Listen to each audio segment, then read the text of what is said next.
What's going on, Dolphins? It is your boy Dillon, and so I got another one for you, Coordinator Thursday. Obviously, I got, press conferences and stuff for you. Sorry I'm getting this out late. Kind of had an interesting day. Wasn't able to get it out earlier. But anyway, so I do have a little bit to talk about, or just really, I mean, it's more about, the state of the team thing and everything, and the way people act, man. It's just crazy. So, obviously, there have been, rumors. There's been talk. Mike Tannenbaum's probably going to be fired. There's still been rumors about, Adam Gase being fired and, Tannehill being cut or whatever.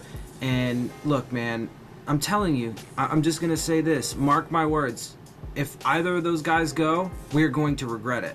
Dolphins fans are going to regret it. They're going to bitch and moan and complain all the way up till now about, all the bad shit. They're only going to ever focus on the bad things, as they do, and then, never appreciate any of the good stuff, and then, want these guys fired, and then we're going to regret it. If either of those guys leave, I promise you, mark my words, hear me now, quote me later, whatever the hell, we're going to regret it. It's not going to be beneficial for us in any way, shape, or form to get rid of those guys, and I guarantee they will go someplace else and have, success. There have been reports that there are people that are monitoring what happens with Gase. Of course there are, because people don't want to look at it like this. They choose not to look at it like this. A lot of Dolphins fans choose not to look at it like this, and they are aided and abetted, if you will, by the media, because the media just talks shit. So the Dolphins fans only ever focus on all the negative things. Apparently, they can't think for themselves a lot of the times, and look at the tape and see the shit for themselves to make an honest evaluation. And then, of course, as I've said, man, people just, they get too emotional and they let their emotions run away with it, and then they make irrational decisions and stuff, and are not logical. And to me, that's absolutely crazy. But I mean, look, you're already, Dolphins fans are already getting something they want. Tannenbaum's probably going to be fired. But I don't think it's a good idea. And I don't think it's a good idea to get rid of Gase or Tannehill. As I've said before, I think a baseline should be like this. A coaching staff should have 5 years. Players, right? And here's another thing too, right? Because players, when they come into the league, should be given in their rookie year, right? Should be given 3 years at a baseline, a minimum, before you can start to really evaluate them, right? So those are some baseline things that I believe. Coaching staffs should have 5 years to be able to get the players that they want, build the chemistry and the culture that they want, get the coaching, get their coaching staffs together, right? You can't build sustainable success overnight.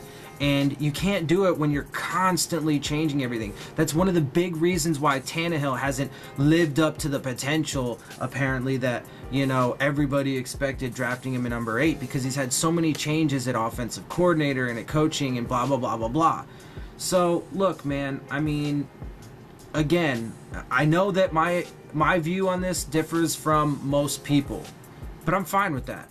I have absolutely no issue with that. And again, I hope I can be a different voice, for you guys, and hopefully I can get you to not only look at the more positive side, but also look at it realistically. There are reasons for why things have happened, right? Like our run game. At the beginning of the year, it was great until we started losing like William Hayes, Vincent Taylor, and a bunch of other guys along the defensive line, right? Our offense was a lot better until we lose, Sitton and Kilgore and Grant and Wilson, right? Look, dude, bottom line, the number one thing has been the injuries, and I don't think it's fair, and then obviously the officiating, that's something that the NFL needs to just fix, because it's absolutely destroying the game. And I hate that I even have to bring that up, but for one, it has been a major factor, and two,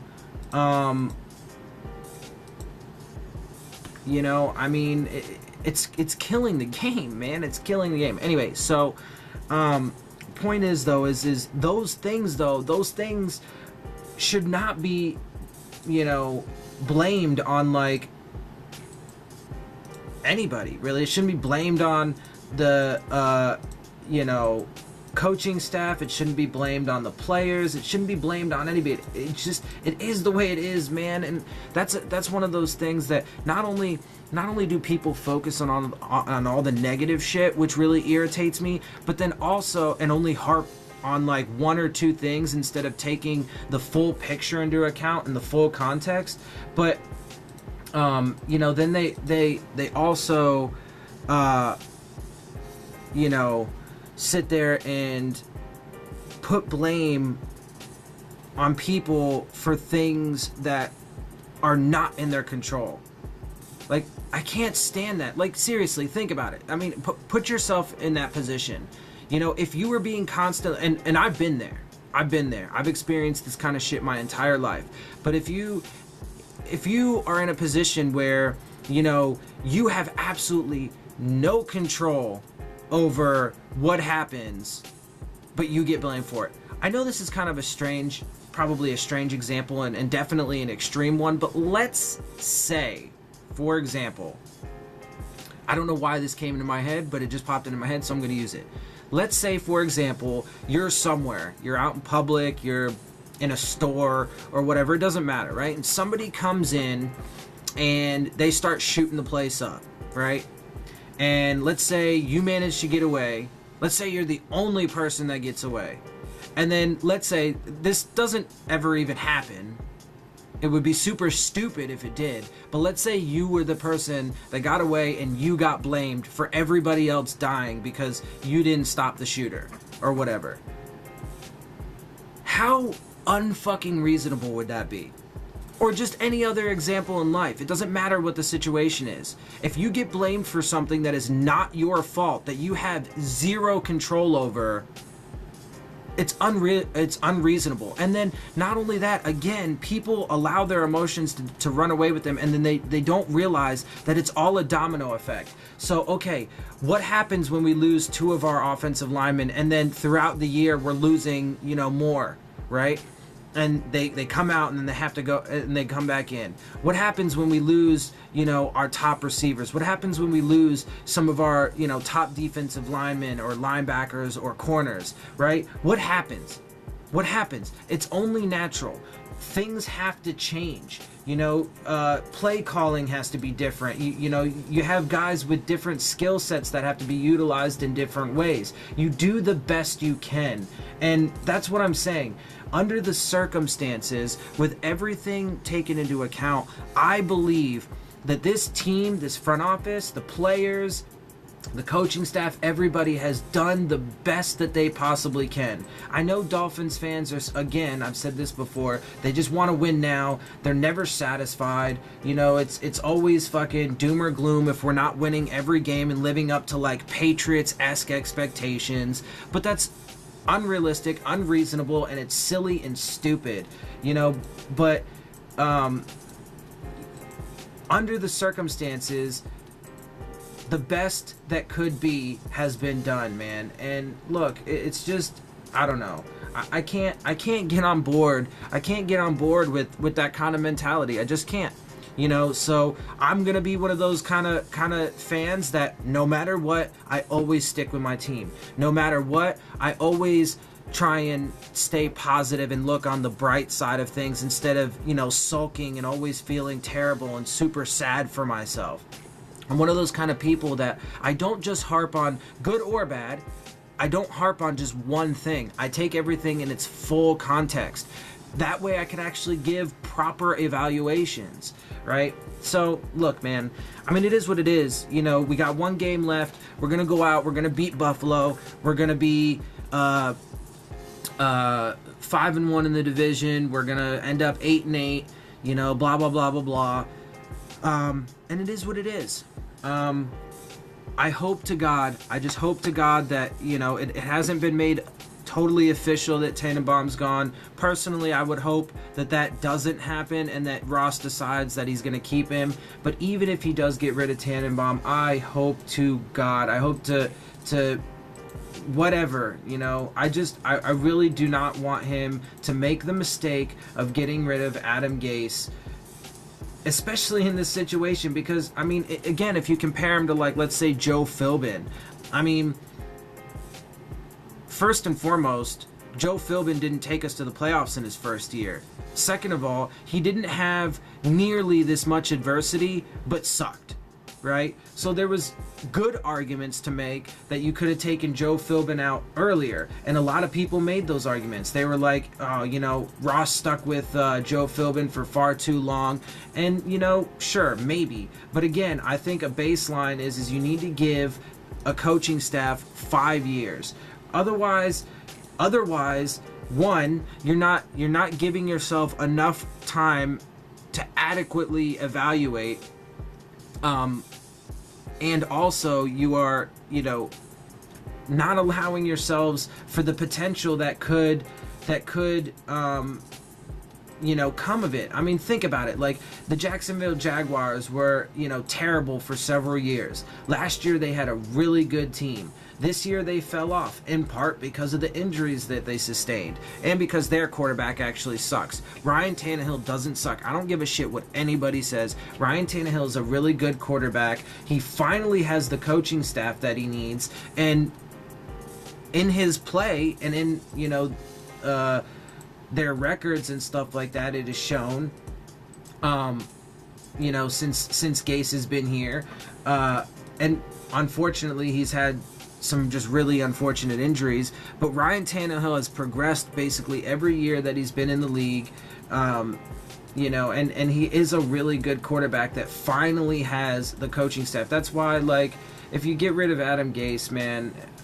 Anyway, look, I mean, there's all sorts of stuff. I could make point after point after point. I don't want this to be any longer than it has been. I want you to get to these interviews because this video overall is going to be long because of that. So I'm done with that. Look, guys, I'm not, you know, I know this is gonna be an ongoing thing, and at the bottom line, it's going to be like this. The national media, you know, some of these other Dolphins podcasters, you know, a good contingent of the fans, whatever, everybody's going to be, you know, on hater duty. They're going to be on, let's fire this guy, that guy, let's hit the reset, blah, blah, blah, blah, all that, this, that, and the other, right? I'm not going to be that. I'm not going to be that. I'm gonna be the one lone voice. I'm gonna be that outside guy, that guy that's different than everybody else. I'm gonna be point blank, bottom line, period. Well, as long as I feel that, you know, these other people are not taking, you know, everything into account, all factors, and it doesn't seem like that to me. It doesn't seem like people are really, you know, and then aside from that, I mean, you can't say, like, it's obvious when people, you know, choose to look at the bad things. Because if that's all they ever talk about, if they don't ever talk about the good things, well, then they're obviously choosing to focus on the bad stuff. So I don't play that game. I don't play that game. I think that this team has a lot of potential. I think there's a lot of good that can come from it. And I think that next year, I believe, man, once we have a healthy roster, we're going to get another good draft, and we're finally going to start, you know, having the team that we want. Not if Adam Gase gets fired. If he gets fired, well, Dolphins fans, you'll get what you want. He'll get fired, and then guess what? We're going to be back to just perpetual mediocrity or worse.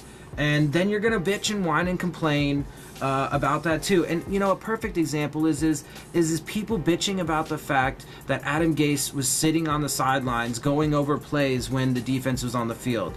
Dude, get the fuck out of here. See, that's what I'm talking about, man. People really find things just to fucking bitch and complain about. And it's sad. It's sad, it's pathetic, and it's stupid. So I'm not going to do shit like that. I refuse to do shit like that because it's counterproductive. And it certainly doesn't put my mood, you know, any better. So it's silly. Anyway, So with that, guys, I'm gonna go ahead and get you off to these interviews. Again, I'm sorry for this video being late, super late. I know it's super late. Frankly, I just knocked out. I guess I was just super tired, and earlier today, or yesterday now, because I'm actually doing this the following day in the early wee morning to get this out to you guys. But yeah, so I apologize for that. That's my bad. I fucked up. I'll be better in the future, of course. But I hope you guys enjoy my videos. I hope you guys do, you know, I mean, you make up your own minds, you know. But I hope that you guys can at least appreciate and respect, you know, what I do and the things that I have to say. I mean, like I said, you take it for what you will. I'm not saying I'm the, you know, the end all be all. You know, I'm not saying I have all the answers, by no means. But you know, I think that I have a pretty good, you know, even-keeled, level-headed grasp on things. I'm not perfect. I have areas to improve on and stuff like that too. But I hope you guys do enjoy what I give to you guys, what I can provide for you. Because I do like doing this. You know, I'm a diehard fan. I do bleed the aqua and orange, and I do want to see our team, you know, succeed and do well as well. So, you know, I just think we need to come together and we need to be more supportive instead of divisive. I don't know. That's just me. So I hope you guys enjoyed this. If you do, make sure you hit the subscribe button. Make sure you hit the like button. Make sure you hit the bell if you want the alerts. Leave your questions, comments, and concerns down in the comment section. You know, and then, of course, also follow me on Twitter at Dillon Tartaro. And with that, guys, I am out. I'll see y'all soon. Phins up.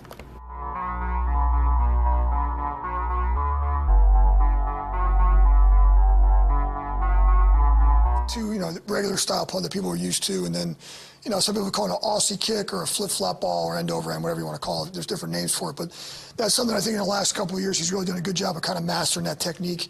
He spent a lot of time in the offseason working on that end of the field. You know, I think I might have mentioned this earlier in the season press conference. You know, when you look at teams and where a lot of the punts are happening, a lot of punts are happening from the -40 to the +40. And that's an opportunity to obviously pin your opponent back. You know, we know Matt's got a strong leg, and I think in the other end of the field, you know, he's obviously done a great job of flipping the field. But having the opportunity to pin your opponent down inside the 20-yard line and the ball not go in the end zone or, you know, come up short or whatever, I think really gives us, you know, the ability to keep the team down there, pin them down, flip the field position. So it was something we worked on a lot during OTAs, something we worked on a lot in training camp. To Matt's credit, he's done a heck of a job in that area of the field, and give our gunners credit too. You know, getting down the field, forcing fair catches, keeping the ball out of the end zone, things like that. So it's kind of been a combination of things, but really that Matt's really done a really good job of kind of mastering that technique, that flip-flop ball or the Aussie ball or whatever, and he's really improved in that area. So, you know, kudos to him. He's had a couple of really big games for us in terms of, you know, flipping the field position, keeping the guys down there, and you know, major improvement for him. So really happy with that. I want to ask you, obviously, you've been through this situation before with a lot of teams at the end of the year where you're not playing for something. How do you ensure that players haven't checked out? Yeah, you know, the one thing I can say about this team this year, and I think I've mentioned this a few times in here, is there hasn't been any problem at all with effort. And I don't see that being an issue this week at all either. You know, I can speak on my special teams specifically because that's obviously stuff that I'm charged with. You know, that's one thing. The first thing I look for when I grade the film is effort. And I said it to our guys in the meeting the other day on Wednesday, is that, you know, one thing this year we've done a great job. We made our, you know, mistakes like everybody else, but effort has not been an issue. And never, and I don't think that's going to be a problem. I don't see that being an issue whatsoever. I mean, we had a great practice today inside. Guys were flying around. The energy was there, the effort was there, the enthusiasm, which you would think maybe this time of the year might kind of slough off. Naturally was not. You know, I think we had a really enthusiastic practice. So, you know, I think we have some mature individual leaders in the group as well, in my group. You know, a guy like Walt, a guy like Bolden, a guy like Sonoris doing it for a couple of years now, a guy like Mike Hall, John Denny, guys that really take a professional approach, and I really haven't seen anything different out of those, so I would expect nothing different. I mean, this is, as I said to them on Wednesday, you know, this is professional football. You're going to act like a professional meetings, at professional practice, and professional on Sunday. It doesn't matter when it is, and we're looking to be at our best regardless of the situation. That's a quote that we like to use a lot. It's a quote that I put up in the beginning of the season before the first preseason game with our group. Being at your best. Mental toughness. To me, you hear a lot of people talk about mental toughness. You hear a lot of definitions of mental toughness, but the best one I ever heard was that one. Being at your best regardless of the situation, no matter what's going on around you, the environment, the situation, the outside things going on. Kind of having the ability to kind of block those things out and be at your best and kind of tune everything else out. So, I kind of feel like that's what we'll do this Sunday, and I see no reason why we won't. Who's been your best player in punt coverage and kickoff coverage this year? Gosh, we've actually had a couple, Bear. I don't think there's one guy that's singled out. I mean, there's a couple of guys, I think, both in kick and punt coverage. You got to kind of start with Walt. Walt just kind of sets the tempo. You look the other day at the return that the Jaguars had. They actually spent 3 bodies on him, put 3 people to block him in one particular play. Anytime you're getting 3 guys on one, a guy has obviously made a lot of noise during the season. The other coach is planning against him. And so, Walt kind of sets a tempo for that punt coverage group. He's obviously the first guy down there a lot of times. Our second level coverage, Sonoris Perry has done a really good job. I'm just kind of thinking through the positions in my head. Obviously, Brandon Bolden's had a really good year as well. Mike Hull's only been there for half the year. Stephon Anthony's had a solid year. Those are the guys that kind of stick out. But you look at our kick coverage, Sonoris, Bolden, Walt, are usually your first guys down the field. It was real nice to see Mo Smith last week, had a really good game. Balaj had a couple of good coverage reps.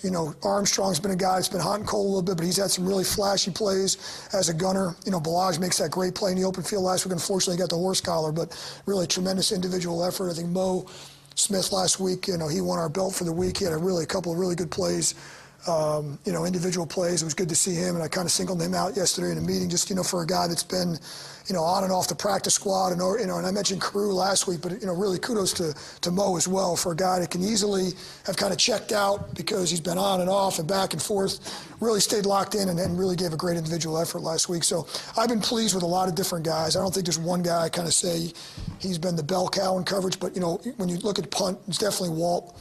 And when I look at our kickoff, I really think more Sonoris and Brandon Bolden. And if you finish the year with only 2 missed field goals, that would be impressive for a rookie. As we look back on the 2 misses, since we obviously didn't ask you about that. Right, I don't want to jinx you guys. But as you look back at the 2 misses this year, were both on base, or was there anything else that contributed to only 2 misses to date? Yeah, you know what? He's had the 1 missed PAT and then the 2 missed field goals. But all 3 kicks are kicks that certainly didn't miss by much. I don't want to get too specific, but this week he kind of towed the ball a little bit. And that's what happens when you tow the ball a little bit. He didn't get a good part of his foot on it. He kind of pushed it to the right. But, Jason's been very consistent. That's really, really the reason we picked him. Come out of the draft, come out of training camp. It's really what he shows week after week is consistency. He had a great practice yesterday. Really what he does on a day in, day out basis is just really what you've seen on the film as well, and what you've seen in the games and seen in practice. Just a consistent player, really strong leg. He's got one of the highest touchback percentages in the NFL right now, and I think that's something that sometimes goes unnoticed, but that's been a big part of our field position thing as well. His ability to kick the ball off has been really good this year as well. And so, I'm not the kicks that he missed. You're going to talk to him about it. He's going to tell you it's all him for sure. But again, he certainly didn't miss by much. It's one of those fine line things, and I'm not overly concerned about it at all. How did you know he was going to be consistent? Because he wasn't consistent in college. Yeah, that's something that's been talked about a lot. It kind of took his game film from college and kind of threw it out, to be honest with you. Because there was so much inconsistency in their operation that they had between the snapper holder and him, and no kick was the same. No 2 kicks were the same. And so I kind of used my individual workout with him as more of a barometer on what I think he can do, moving forward with the different hashes, the NFL ball and all that. And I was very, very impressed with the workout we put together when I went out there and worked him out. John just celebrated his 40th birthday this month. How did he play this year, and do you want him back for a year, age 41? He did, and so happy birthday to John. I think we mentioned that at some point in here. It's first of all, it's really, really impressive. I looked up the day it was his birthday. I was kind of busting his chops in a meeting, and I think I looked up the number of players that were right now actively playing at 40 years old, and I think it was, if I'm not mistaken, it's a couple quarterbacks and 3 kickers and him. So I think there were 6 total guys. So first of all, an amazing feat by John to be still playing at this point in his life. I think one thing that people overlook with John sometimes is the unbelievable physical condition that he keeps himself in. He keeps himself in tremendous shape. He probably has a body of a lot of 25-year-olds would like to have, in terms of his condition. John Denny has proven that he can continue to play at a high level. When you take the 32 snappers in the league, I think John, in my opinion, is still in the top 10 of the 32 snappers. Where, you can rank him wherever you want, but at bottom line, he's in the top third of the league at his position. John Denny's a guy you don't hear his name a lot of times, which is a good thing. I know he had the one game this year that I knew he wishes he had back, the one game against the Patriots, a couple of reps there. But John's still snapping at a high level, still blocking at a high level, still covering at a high level, and so there's no reason for me to believe he can't continue to do that. And John got started a little bit later in the NFL because of his the Mormon mission and the things that he was doing, and so for a 40-year-old, he got started a little bit late. But again, I think the way that John trains, takes care of his body, the way he lives his lifestyle, all those things are gonna tell you that you're not looking at the usual 40-year-old. And so I do think John can continue to do this at a high level. Riz, it seemed like when Jakeem got hurt, you might have lost some dynamicism. Is that the word? A dynamic. If you say it is. Yeah. Is that fair, A? And B, is that just simply a matter of when your fastest guy in the team goes out, it's going to take a hit? Yeah, I think Jakeem's one of the most dynamic returners in the league, when it comes to it. Bottom line, I think when you look at the numbers he was putting together, prior to him going out, he was really putting together a Pro Bowl season. It would have been really interesting to see had he, continued throughout the year. I think he would have had my vote as a Pro Bowl returner for sure. I think both in kick and punt, he was having a really good year. There's no doubt in my mind that, with his ability, it certainly changes our opponent's game plan for sure when you lose him. And that's not taking anything away from anybody else on the team, but Jakeem was really playing at a high level. And so it changes our dynamic for sure. It changes our game plan, changes how we approach both the punt and the kick return deal. And I think Danny's done a really good job back there fielding the football and making good decisions and getting north and south with the ball. But, they're different players in the open field. I mean, that's the bottom line. Jakeem is certainly can create a little bit more in the open field. And really, when you look throughout the NFL, he's been one of the best at doing it. So certainly took a hit there and we lost him. Well, I'm sorry, going back to Denny for a second. Yeah. What differences, if any, do you see with him now at 40 from the time you first saw him when I went to? Well, he's lost a lot of hair in the 10 years I've been here. That's for sure. He grows along, so he tries to masquerade. He's not fooling me though. He's thinning out up top there a little bit now. I mean, every guy, all of us, as we get older, we lose a step certainly. And he's, when I got here, I think he was an elite cover player. As again, taking the 32 snappers, I think John was probably, of the 32 guys in the league 10 years ago, he was probably one of the, if not the best cover guy, was certainly one of the top couple. He's certainly taken a dip there a little bit, but his strength and conditioning is certainly not taking any hit. He might have lost a step and may have lost a little bit of coverage skill, if you will, but, it certainly hasn't. We certainly haven't seen anything. The situation this year with him blocking, John's still one of the best blocking long snappers in the league. And again, I could talk about this for a while. That's one of the reasons it's really hard for the younger snappers to break into the league. Younger snappers break into the league. Majority of them don't block in college because of the difference in the rules. Majority of them snap and run. They don't have to block and protect.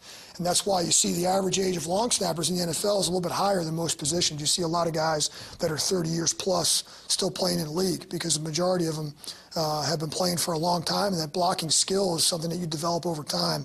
It's really hard for those younger rookie snappers to break into the league because a lot of them haven't developed that skill yet. And sometimes it takes a snapper 2, 3, maybe even 4 years to crack a roster because that's really the number one reason. It's not the snap velocity. It's certainly not the cover ability. It's the blocking. And because of the rules, see, in the NFL, you can only release the outside man on each side. That guy can release right now. In college, you can release everybody. So about, I would say 80%, maybe even more, of college punt teams are snapping the ball and releasing right now, and those guys don't have to block. And so, it's a skill that those guys haven't done in college. It's hard for those younger guys to break into the league. So that's really why you see that average age is up there. John's not the only one. I think there's a bunch of guys that are 34, 35 plus in the league, How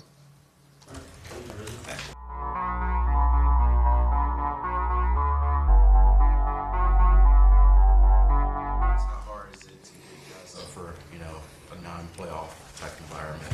like this week? If you have the right guys, it's not an issue. You guys, whatever you put on tape is your resume in this league, and you got to go out and play hard and do it for compete for your teammates. So I don't expect anything like that, any letdowns that way. It's a week of uncertainty, obviously, around here. How do you handle when there might be there's not finality of what's going to happen with this coaching staff going forward? I'm certain we're going to have practice tomorrow and a game on Sunday, and that's all I'm worried about at this point. I'm sure you've been through instances before where changes have been made. How do you handle it as an individual? Yeah, you worry about that stuff when it comes up, but right now the focus is on this week and the making sure that we do the right thing by the guys that are playing and competing hard, and have done that all year. You mentioned earlier this season going into the Vikings game, which probably wasn't the ideal situation, that Tannehill had to perform better on third downs for the unit to perform better on third downs. What are the things that you need to see from him on that down for that sort of the elevated play to show up? It's just the ability to make plays. Sometimes it's different. Sometimes guys are doing a great job creating separation. So, number one's open the progression and you make the throw that you need to make. Sometimes the protection isn't great and you have to extend a play and make an off-schedule play. And third downs are very unique in this league for that reason, because a lot of them do happen off schedule. And if you can get number one open, it obviously helps and you protect the right way and everyone executes the play, then your job's simple. You should get to number one. But the things you do as a quarterback, we're judged on third down, 2 minute on those things. And so sometimes that's where you have to improvise and make plays off schedule. And it takes 11 guys doing their job to do that. When you're talking about off schedule plays, you're meaning buy time in the pocket, improvise, throw. Buy time in the pocket. Sometimes it's 1 and 2 might be covered, getting to number 3 and having a good feel in the pocket of it, pushing up one over one and finding a lane to throw the ball in. Sometimes it's extending the play with your legs, and sometimes it's just doing those things. Sometimes it's being smart and the things breaking down and taking a smart sack and understanding that you're not going to lose punting, even though you want to continue to convert third downs and get more opportunities to have first, second down and create more plays for yourself. But it's just managing the down. Do you think that's been a reason why this season has taken a turn? With the 2 turnovers against Cincy, not getting a first down in the fourth quarter against Indy, and the pick 6 last week? I think our third down production has definitely been a reason why we haven't accumulated more plays, and it's something that we need to be better on this week, and we haven't met our goal and how good we could have been with that stuff. But we have one more opportunity to correct that, and we need to go out. We had a good day of practice today, and we need to go out and execute. You learned about your offense, I guess, up to this point in the season. A bunch of guys, learned a bunch of different players, because a bunch of things happen that you go into a season and you think, hey, like, this is our guys, and there's going to be change, and all of a sudden there's a lot more change than you expect, just with the roster and how things went. But you learned how resilient the group was, how they stuck together and they battled. There's a lot of mental toughness, because the season hasn't been the season that we wanted or would have hoped for. We need to finish the right way, but just found out a lot about the guys, the makeup of it, and it'll be another test this week. But everyone's saying it's a meaningless game, which I don't think that exists. I think every time you get 17 opportunities to do this, and with injuries in this league, like, the players, they're not promised 17, but for the most part your team is, and so you just go out and compete and do it for each other, and so I think we found out a lot about our team that way. What did you learn, I guess, from Ryan, about Ryan? How resilient he is, how tough he is, how much he cares, how important it is to him. He's battled through so many things this year as far as injuries. I mean, beat up and the ups and downs of the season, to being 3-0 to, losing back-to-back games and doing those things. So just found out a lot about his character. Going back to the third down situation, as you were talking about, I couldn't help but think back to 2 instances in Dolphin history. One, when Dan was playing, he knew that if he threw to O.J. McDuffie, they were going to move the chains. And then more recently, Ryan had a pretty fair comfort margin with Jarvis Landry, where there was a good chance that Jarvis was going to be able to move the chains.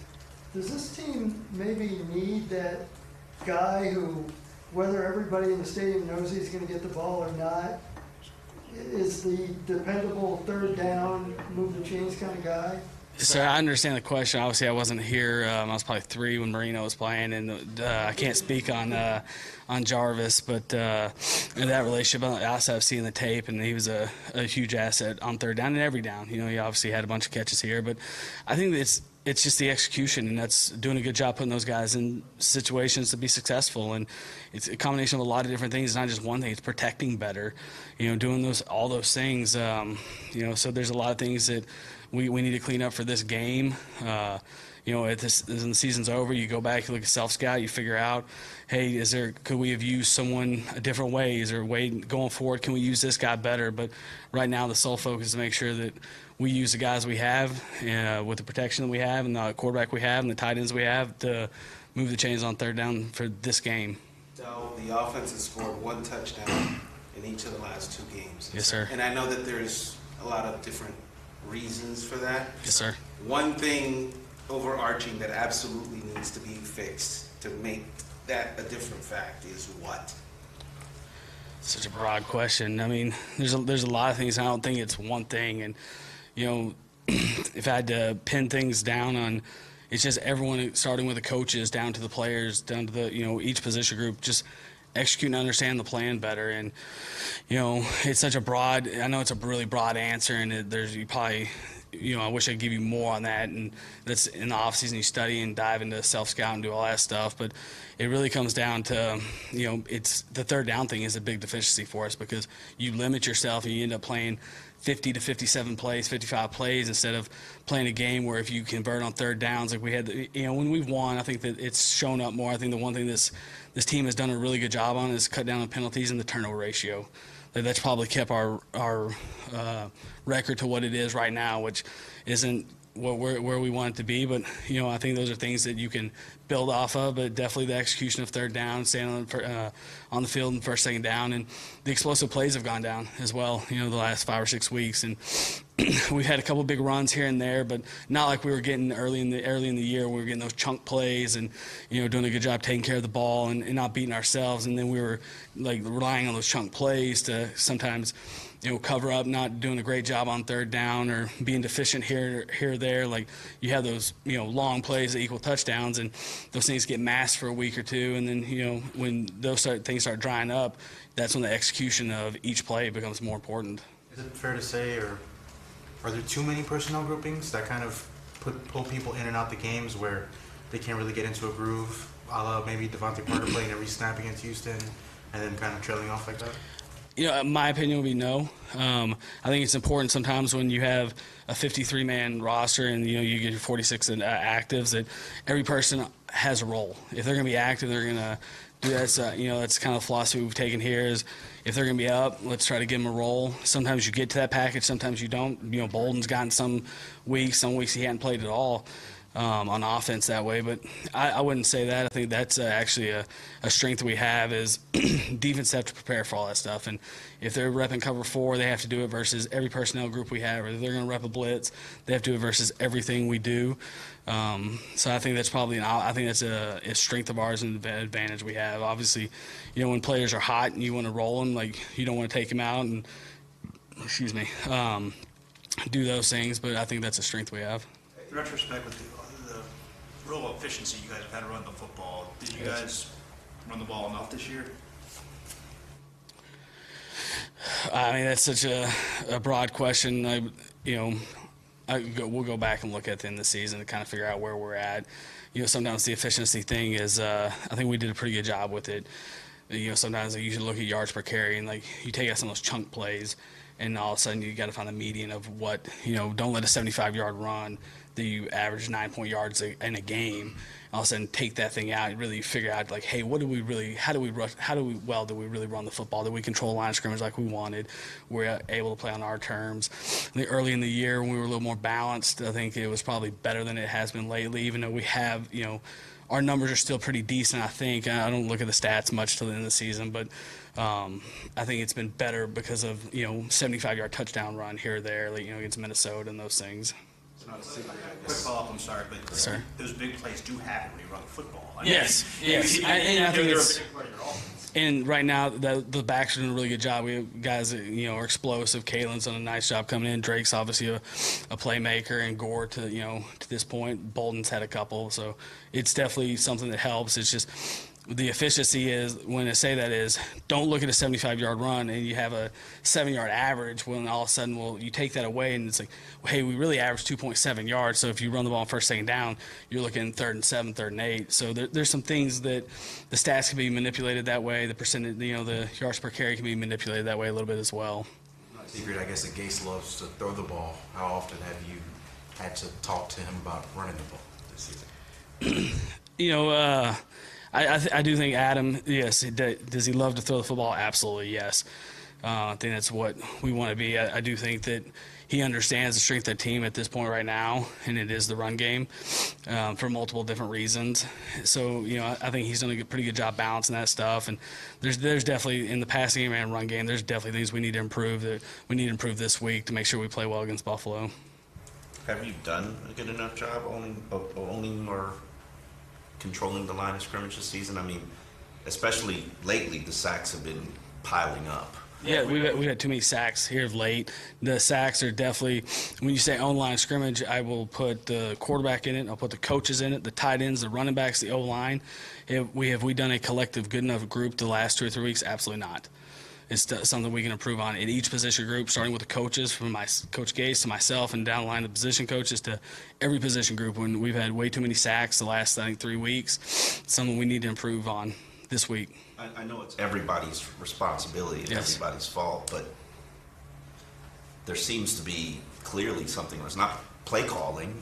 It's not the offensive line. I mean, what is going on where this has become so? Because it's never been this much of an issue till now. Yeah, I do think it's a combination of everything. It's not one thing. I wish if it was one thing you point out, you get it fixed, but it's the offensive line can be better passing games and protecting on stunts. A couple of running backs can do a better job in protection, understanding that the tight ends the same way. Ryan has at the very end, he has the ball in his hands, and it's his responsibility on first, second down. Hey, don't take sacks, get the ball out. Or 3rd down, sometimes it's better to take a smart sack and punt, because we tell them, hey, if we end every series with a kick, it's not going to be the way we want, but we're not going to lose a game doing that, and we got to take advantage of our plays when they're there. So it really is everybody, and I know it's probably not the answer that we're all looking for, but it's not one thing that you can say, hey, I can tell you what each group needs to work on and where our deficiencies are, but it's still the collective group of 11 players and coaches included in that group. Do you think teams are playing you guys differently because of this issue? I mean, obviously, when you're struggling at something, teams keep doing it to you, too. Yes, sir. Absolutely. I mean, you guys know it. Like, you guys watch the tape. You guys see it. Like, there are things that we need to improve on that we have weaknesses on, like I said, like, we haven't protected as well up front in games. The blitz stuff, we had a couple weeks where we had some issues with the backs. So there's things like that. Definitely people game plan your strengths and weaknesses off tape. And I'm talking about the impact of losing Howard and Jakeem and some of the O-line. Yeah. What impact do you think injuries have had on how the season went? I mean, the excuse is there if you want to use them. Like, it's not going to do us any good. Obviously, those are really good players we lost. The two guys, the two receivers are guys who score touchdowns. And it's the theme of this interview has been, hey, the explosive plays were happening earlier that covered up some things and hid deficiencies. And you lose the guys like Josh Sitton and Daniel Kilgore, like, that's going to hurt you.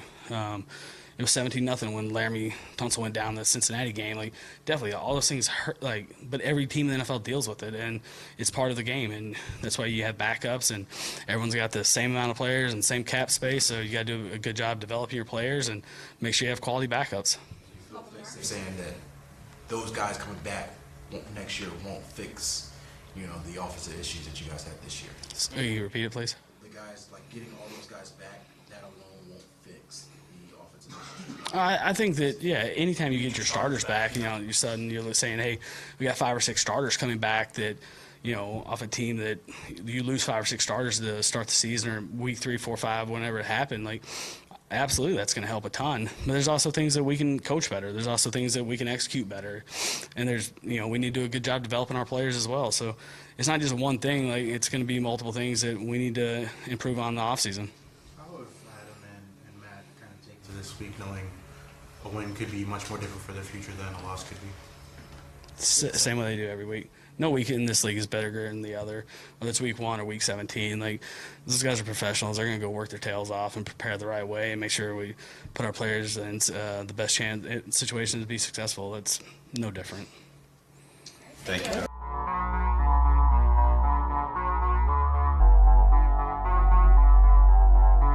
This week, is there stress for you in terms of obviously coaching as a profession where you don't know what's going to happen from one day to the next? I know you're laser focused with the game that's next. That's how coaches think. Yeah. But is there any personal stress for you of what does the future hold? Does it ever enter your mind? No.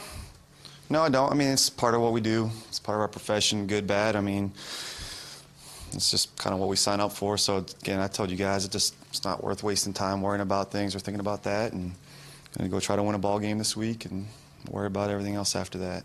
If you're a coach in the league, you probably have to go through a handful of times where it's uncertain near the end of the season. How have you handled it in the past? Same way.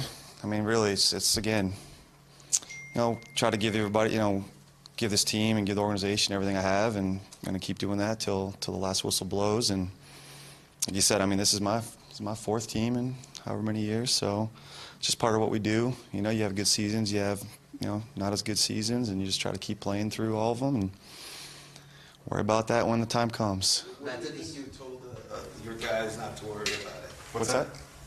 I didn't understand what you meant by you told your guys not to worry about it. No, I didn't say that. Oh. So I try not to worry about it. We're trying to go win a ball game. I mean, I'm just trying to focus on Buffalo and having a good end of the season and finishing strong. At certain times, each of your defensive tackles have had some good moments. Obviously, Taylor was impactful. We've seen moments from Devon, from Akeem. But do you believe, as you look back, that the position was adequately filled after the team moved on from Sue? I think those guys played hard all season, and I mean, that's again, I try not to worry about all those things about filling spots and that. Like, our roster's built, and those are guys we're going to go in ball games with, and all those D tackles have played well at times, and had some slip ups at times, and I think Devon's actually played. Devon played really well last week, and I think he's I think he hit a little bit low in the season. I think he's had a good last couple of weeks. That's been encouraging, for him to see and for him to kind of take that step. And Vincent obviously showed some good signs early before his injury. So happy with the effort those guys have given. And again, even like the guys like Ziggy and Sly that have come in late and what they've done for us. So yeah, I'm happy with those guys and what they've done for us this year. I wanted to ask you, how personal do you take it that you have the 30th ranked defense? I mean, it is your unit. You're the one making the calls. Yeah. You don't decide the personnel, but it's still the 30th ranked defense. Yeah. By what rankings? Yardage. Yeah. I don't worry about all that stuff. Again, you guys worry about a lot of stats. I'm trying to win ball games. Obviously, we didn't win enough this year. We're going to try to go win one more. But again, all the end of season retrospective stuff, I don't get into that and worrying about my rankings and this and that. And after each game, we evaluate what we think went right and wrong and try to fix it week to week. And then we'll take a step back after the season and try to see how we can kind of hopefully play better next year. So today, Adam was talking about the last 6 weeks or so, you try to ramp up Cameron Wake's snaps per game because you're getting closer to the end of the season. So last week he only played like 19 snaps, or 40% of the snaps. 19? Are you sure that's right? Okay. Let's see. Cameron Wake, I'm sorry, 30 snaps, 45% of the snaps. Okay. Which was, I think, the low among the defensive ends. Okay. We're at the end of the season. What are you saving them for? I'm not saving them for anything. We have a rotation. Cam is 36 years old. So we're, trying to make sure, there's a fine line, I think, with Cam in terms of, number of plays and what we're trying to get out of him. And really, to be honest with you, to some extent, I mean, Cam informs us of kind of where he's at. And if Cam wants to be on the field, he's going to be on the field. And we're trying to keep him fresh. And obviously, I'm sure those 30 snaps, every single one of the third downs, he was on the field. And We try to spot them in other places. I mean, that's kind of our approach with all our D linemen in terms of rotating those guys and keeping them fresh. And so, I mean, I'm not sure that necessarily because it's the end of the season, we're just ramping them up. I mean, I think there's a give and take with, at some point, there's too many snaps for all those guys, not just Cam. So we just try to keep those guys fresh and rotate them through. And obviously Cam's the guy we want in the field in critical situations and keep him fresh towards the end of the game and in third downs and the stuff that where we're trying to get him loose on. So, I mean, again, Chris does a good job handling those guys and working all that group in a rotation. I don't have any problem with the way Cam's been going. How involved were you in personnel selection last offseason? Like, I know they saw your input on Quinn and other things, but were you actively involved in every defensive player who was brought in? Yeah, look, it's organizational decisions for all that stuff. I mean, they ask opinions. I give them my opinions. I'm not sure I have final say on anything, but between Chris and Adam and all the guys in the pro personnel department and everything, I mean, that's just, there's conversations that are constantly going on, and I offer my input, and again, sometimes they take it, sometimes they don't. I mean, that's not my role necessarily. I mean, I give them where I think guys will fit in our scheme and how we can utilize them and what we're trying to do from a defensive standpoint. And again, those are decisions that are made on a bigger picture scale than that. And I ask because Adam's never given any player he doesn't want because he controls the offensive personnel.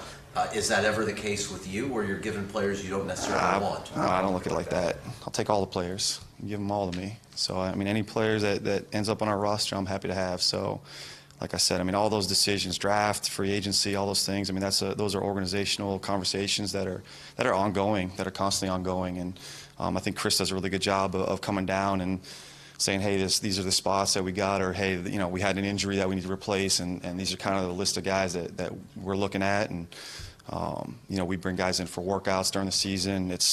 Everybody's in there, and again, it's really a group conversation about, okay, hey, look, this is what we need to fill on defense, or this is what I think we're missing on defense, and okay, here's the options, and how can we help fill that? So, again, those are constant, ongoing conversations. So, I mean, I have input, into all those decisions. From the first game of the season to now, can you think of maybe two players who you feel have made excellent progress, growth, and improvement in their skill and performance? Sure. I think Raekwon's one of them that stands out. I think he's shown a lot of growth, especially probably the last 6 weeks or so has played really well for us. Even last week with, Kiko not being able to go for us, stepping into like a nickel role and doing some of those things, kind of expanding his word a little bit, had the microphone on him, those sort of things. So from a leadership standpoint, and really from a run game standpoint, he's been really good. Obviously, I know his tackle numbers have been up and those sort of things, but just fitting runs and being stout and playing square and those sort of things, I've been really, really happy just from kind of an overall package with Raekwon for sure.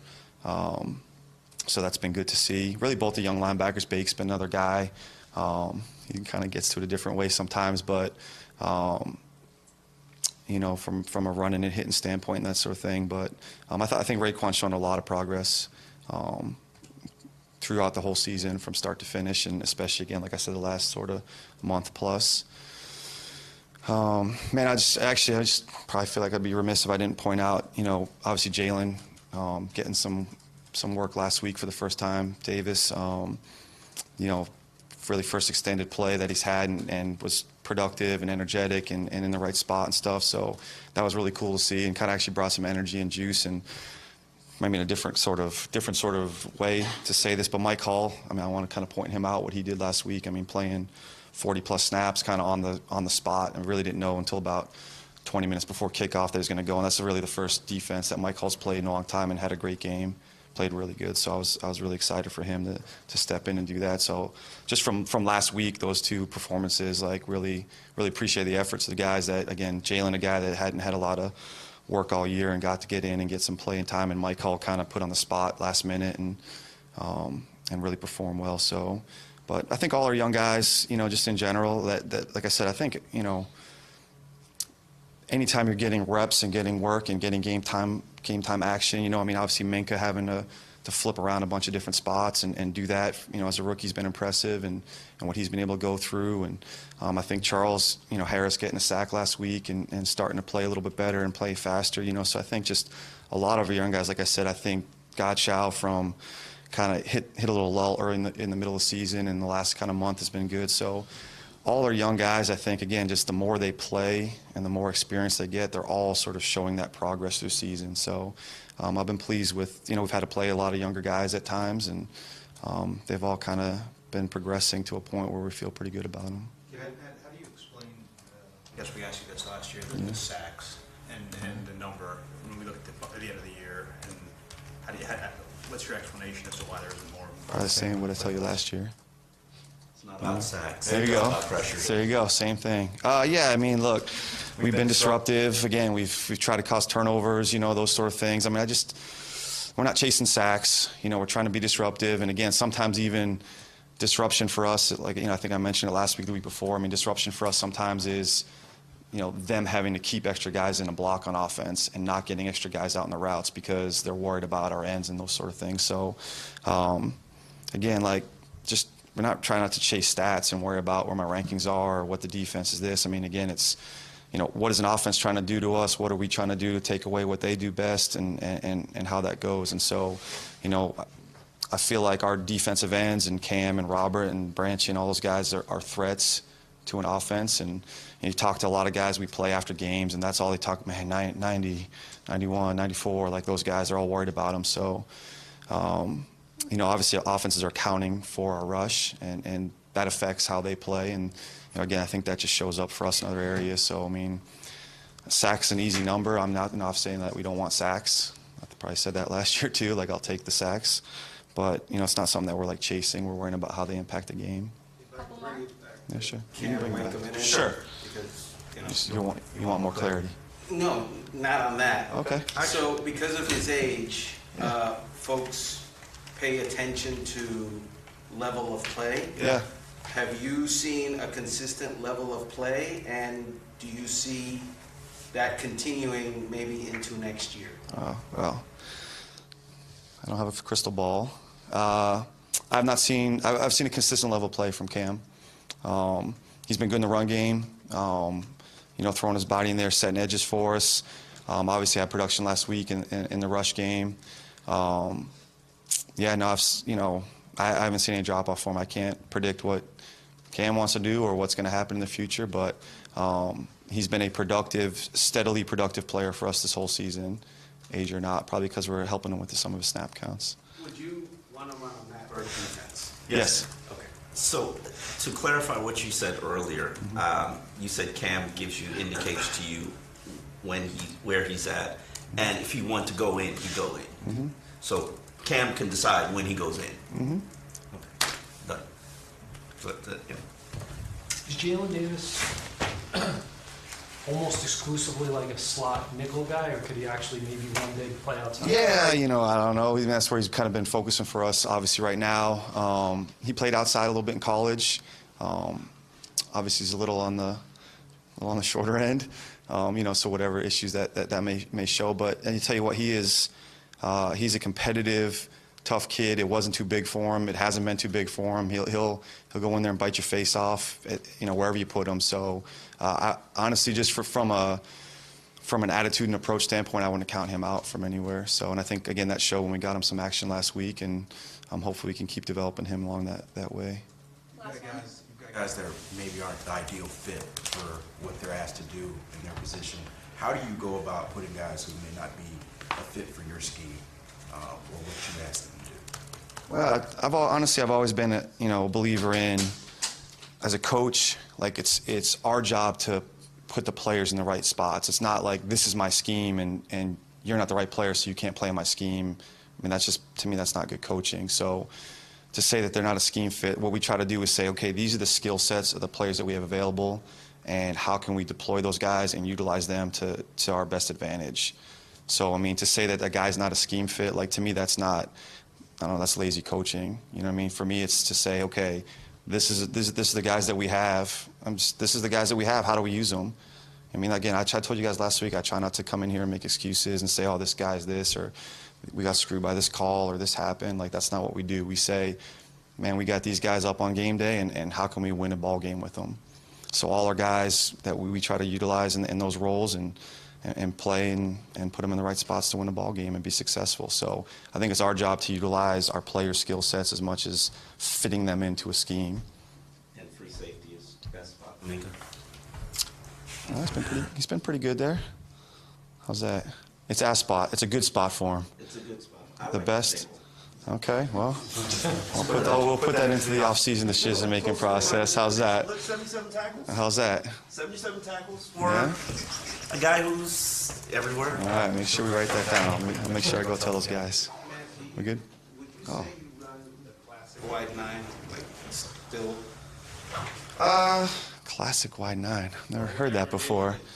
We utilize wide nines. We have a lot of different fronts. I mean, if you guys actually watch some of the stuff that we do, and we probably have a lot of fronts that people don't realize. So that's an element of what we do for sure. Obviously, that's a foundation of kind of where I started and with Jim Schwartz and that system. But again, we got to change fronts and do different things, whether it's for players to fit what we're trying to do, or for a certain scheme or runs or fronts that we're playing against. So yeah, there are elements of that, but we're a multi-front defense.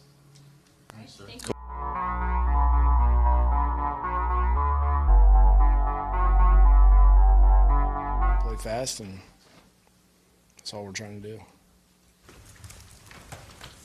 And Devon Godshaw has been a mainstay, I guess, at that defensive tackle position this season. Where has he improved, and what would you like to see from him moving forward? Well, I think he has a really unique ability to remember things that have happened in the past. He can recall things and recall it in real time. So the more that he's seen over his career, the better he's gotten against those type of plays. You just see such a variety. Every team you play is so unique compared to what you saw the week before most of the time. And I think just the more he plays, I feel like the better he gets and the more effective he is as far as what we need him to do. How was he against the run this season? I think it's just, it's not like we've been dynamic at any point. We've just been inconsistent. So, really everybody would look at it the same way. As we've had some good games, and then we've had some bad games. As you thought of ideas over the course of the season about how to jumpstart you guys, did the idea ever of playing just at, I don't want to say breakneck speed, but playing hurry up at a higher level, was that something which you gave much thought to, or was that difficult once you lose guys like Wilson and Jakeem, where it's difficult to get a lot of big plays going at that fast pace? You're saying at the start of the game? You're saying at the start of the game? Yes, or at various times during the game. Was that something you gave much thought to, or was it just not realistic after you kept losing offensive personnel?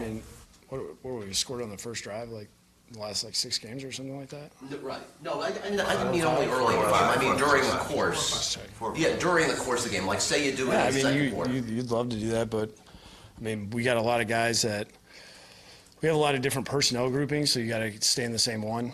And I think we've done it sometimes, but it hasn't really worked out the way that we wanted to. So I think, our play count has been very minimal. So we got to make sure that the 30-second drives aren't really going to help us out. Yeah, we hit you over the head pretty good about opening drive touchdowns, and you've had, I think, 4 out of 5 weeks now. Oh, there you go. So now I'm going to hit you with the second drive. Yeah. Why the drop off from drives 1 to 2? It's just coming down to executing what we were calling. That's what it is. I'm sure there's a couple calls in there where I'm like, I didn't like it, didn't work out. But like last week, that was, everybody did their job. We got the ball out of our hand. The run game was good. Got guys covered up. And then after that, it was all over the place. We just didn't do a good job anywhere. Do you feel like McCain is one of those guys who's maybe a little better off if he's just like in the slot and just left there? Because obviously he's had to do multiple things. Yeah, it's survival mode. We don't have a lot of guys that we can really say, all right, hey, we're doing this. You know, Bobby, you're always in the slot, and this guy's going to replace you outside. Like, we don't have that option. How would you say he's performed overall this season? I mean, there's nobody I can really say, like, hey, this guy was, well, there's one guy. You know, he's had consistently good games. I mean, he's had a couple rough ones. I think it was maybe like 5th or 6th week with Xavier, but for the most part, everybody's just had, there's been good, and then there's been bad. And it's, on defense, it's telling because you get exposed. I mean, everybody knows, like, that guy messed that up. You know, offensively, you might be able to screw up and get away with it. Nobody will really notice. Why do you think it's that inconsistency? You know, it's a good question, because when you don't see it in practice, that's where it could get a little frustrating. You know, I do think sometimes because we do it, I mean, we'll roll out things that teams haven't seen, and then we'll get a couple freebies here and there just because they screwed it up. You know, they didn't realize what we were doing, and they cut somebody loose. And I think that happens a little bit with us. And, you know, it's about playing your rules and just trusting what you're doing, trusting your teammates, making sure everybody's just doing their job. I mean, that's what you got to lean on. And when you kind of get those looks you haven't seen before, I think we just haven't done a consistently good job doing that. Did Amendola pretty much give you what you expected, or anything about him surprise you? What, just in general? Just through the season? Yeah. We're going week 16 evaluations right now? Or what is it, week 17? Didn't we cover this on Monday? With Perk? Word snapshots, actually. I was trying to get ahead of the curve in my case. You got a lot to do next week, or? He's got things to. I think Danny's, the first thing that comes to mind is just his work ethic, leadership, you know, the way that he practices every day. You can't tell if it's a game or, I mean, it's the same. It's just so consistent with him. And that's why it translates the game as much as it does. And he doesn't make a lot of mistakes. And when we go to him, he's been reliable. You know, I know the guy is as tough as they come. I mean, he plays through anything and he doesn't want to miss anything. Adam, can you say, after watching Jesse Davis, we have found a quality starting NFL guard, or do you need to go back this offseason and really look at it? No, he's had some good moments, obviously. Yeah, I mean, you always want to go back to rewatch the season, really. That's why we try not to jump right in on the evaluations after the season, because it's like you almost want to walk away from it, because your thoughts are always those last couple games. And you can really get kind of caught up on those. And what we like to do is actually go back and go through it and start at the beginning of the year and see how they progressed, you know, when things got tough, how'd they react there, when we were doing some different things, how was that? So there's a lot that goes into that, and you have time. That's the one thing you do have when you're done playing. You have time between the end of the season until really basically when the combine starts. So, I mean, that's a lot of time to get those evaluations really on point and being able to go back through and saying, okay, who you either want to move on from, keep, like all those type of things. With Jesse, I believe Dell said last week he may be your second best lineman this season. Is something you agree with? I mean, he's played every snap for you guys. Yeah, it's hard to say because, I mean, like the last game's fresh in your mind.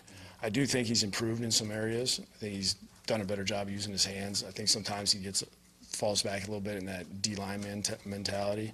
He just tries to just go for a street fight, you know, which, you know, I mean, we got a young player that's, I mean, basically was on our practice squad that is trying to get better every week.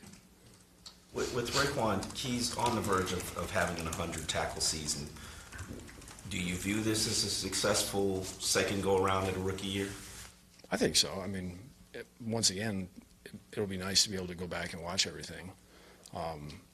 But I do know there's been some games where you notice him a lot. And then there was some games early in the season where you didn't really see him a lot, he kind of disappeared. But I do think that was a little bit of haven't played, take that full year, and all of a sudden you're thrown in there and you're expected, like, all right, hey, be the leader of the defense, be the guy that has 10, 12 tackles a game, make some plays on the ball. You know, I think that he got caught up in that a little bit, and then as the season's gone on, it looks like a different guy to me. How you guys decided who works? Obviously, last week with Kiko out, it was different with the nickel package and him and his role in the nickel package. Is it team-based or package-based? That's what it ends up being. It's how our matchups. So, I mean, if we think Bake's the best guy to go out there and we want him to cover, you know, a tight end or a back, and we think he's the best guy for it, that's when you'll see Bake get out there. When we feel like it's a team that they're going to get in a 3 wide receiver package and try to pound the ball and run it, then you'll see the other 2 guys out there.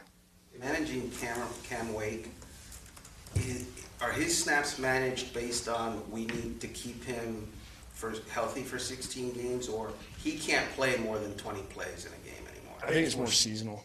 That's kind of how we looked at it. Beginning of the year especially, and a lot of it has to do with practice. Like, we really have to be smart in practice, so when he does get to the game, we don't feel as much of, we got to keep him under this many snaps, because a lot of times he'll feel really good going into the game, and he just wants to roll, you know, and we got to be smart. There's been a couple games where we've been stuck where I think there was one game we had 4 guys, because I think it was the game that Spence got ejected. And it's just like we had a couple other guys get hurt, and nobody could come off. So it's just, we'd like to say, hey, it's this many snaps per game, but it just doesn't always seem to work out that way. I know the year 16, we try to say, this is what we're doing. 1st and 2nd down, we're giving him this many series, and then he's getting all the 3rd down. Next thing you know, he's got 16 snaps in the game, and that's not what you want. It's just a fine line. Chris has really got to stay on it and know where he is each game, and then just keep working through the season. So there's no, this is it. As far as like a number. You don't have to save him for anything. Yeah, I mean, once you get to these last 6 games, it's just where is he? How's his body feeling? And then if he's healthy, you just roll. You try to keep him on the field as much as possible, because he's probably one of our best run defenders. He does the best job setting the edge. You know, he's obviously still does a great job as a pass rusher. I mean, you still see guys just struggle to even try to keep up with him, especially at home, getting off the ball. Matt Burke's obviously taken a lot of slings and arrows from us this year. How would you assess the job he's done? We're going full season evaluation again. Can we do this next week? Can we talk? How about one question on the Bills? We asked Josh Allen questions. No, you didn't. Indirectly, it was, we got the spy question. That was it.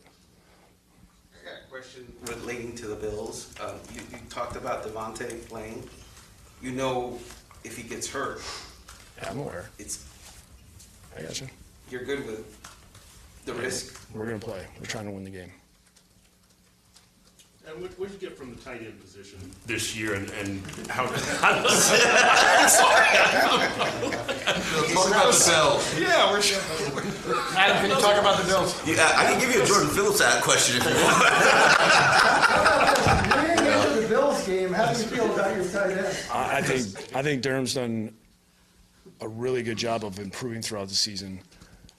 Mike, we started off thinking one thing as far as we're going to get single coverage early. We're going to have some chances in the red area to get him one-on-one. And that didn't happen. We came out, the first time we came out and tried to get him in a one-on-one matchup, 2 guys walk out with him. So for whatever reason, it's probably one of the first times I've ever seen a rookie get respected like that from defenses when we started out. And that kind of got us away from some of the things that we like doing with them.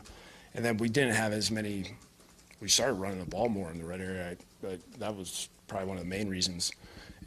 But I do think there's been some big-time growth, especially in pass protection and his run blocking. It's nowhere near where we want it to be.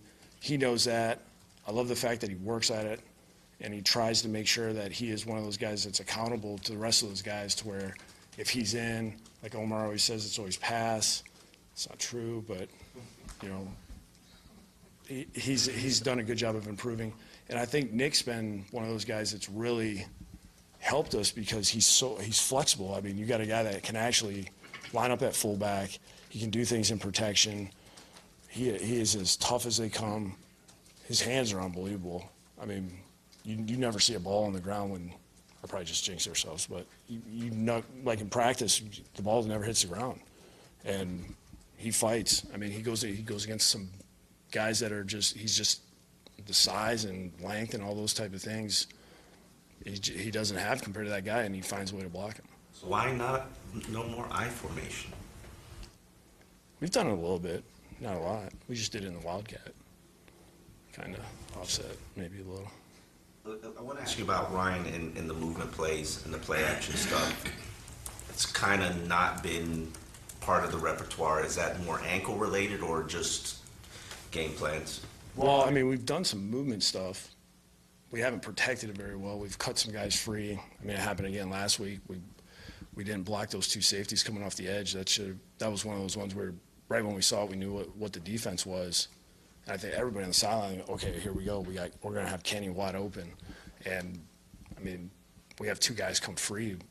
It's just that one hurts us. You know, we can't miss on those protections. You know, leading into the Minnesota game, we knew we had to be limited in what we were doing because we knew the ankle was going to be an issue. It was all week in practice. He felt way better last week, so we tried to get back to some of that stuff. There's only so many things you can do when you do, like, the sprint out stuff. I mean, there's just not a lot of routes. You know, anything with the nakeds and stuff, teams are playing it, so they're playing it really well right now. You know, the ends either go up the field or kind of put middle ground in it when he comes out of it. I mean, these guys are getting on him pretty quick. All right, thanks guys. Thank you. Alright guys, you've reached the end of my video. This is the end of the interviews. I hope you enjoyed those. I hope you enjoyed my show. Also, as a whole, if you did, make sure you hit the subscribe button. Make sure you hit the bell if you want to get the alerts. Make sure you hit the like button. And please share your questions, comments, and concerns down in the comment section. I love interacting with you guys. It's for you. This is for you. You know, and also follow me on Twitter at Dillon Tartaro. It's on the end screen. My Twitter handle is on the end screen if you need to know it. And with that, guys, I'm out. I'll see y'all soon. Fins up.